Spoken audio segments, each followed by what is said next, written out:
Bien, entonces en esta oportunidad les voy a enseñar a hacer cómo añadir los hilos para formar las gasas, ¿cierto?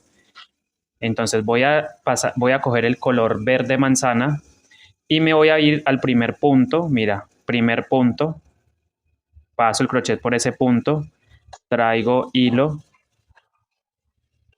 ¿cierto? Y ahora vamos a poner todos los hilos del diseño, los vamos a poner encima, ¿sí? Así, encima del color verde, verde manzana, mira.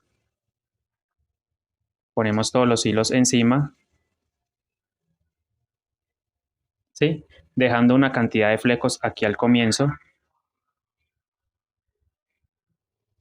Y voy a hacer una cadena para asegurar. Cadenita. Ahora simplemente en ese mismo punto vamos a tejer un punto bajo. Tejemos un punto bajo y voy tejiendo según corresponde o según el cambio de color que se me presente en el camino. Entonces voy tejiendo en punto bajo.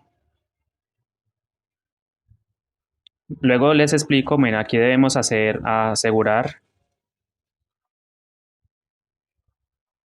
Debemos asegurar estos hilos, pero después les indico cómo lo vamos a hacer.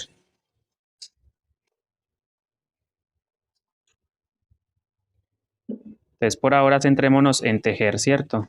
Mira. Entonces voy tejiendo. Voy tejiendo un par de puntos. Por ejemplo, entonces aquí voy a hacer cambio de color. Voy a cambiar al morado. Es decir, este punto lo terminamos con morado y hago mis 4 puntos en este color.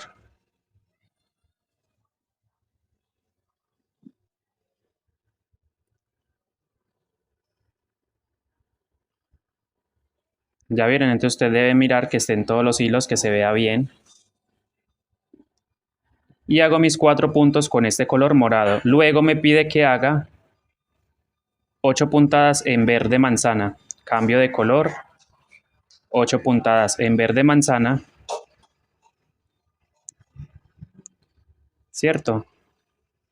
Vamos tejiendo. Esto es mero punto bajo, hebra trasera o pestaña trasera.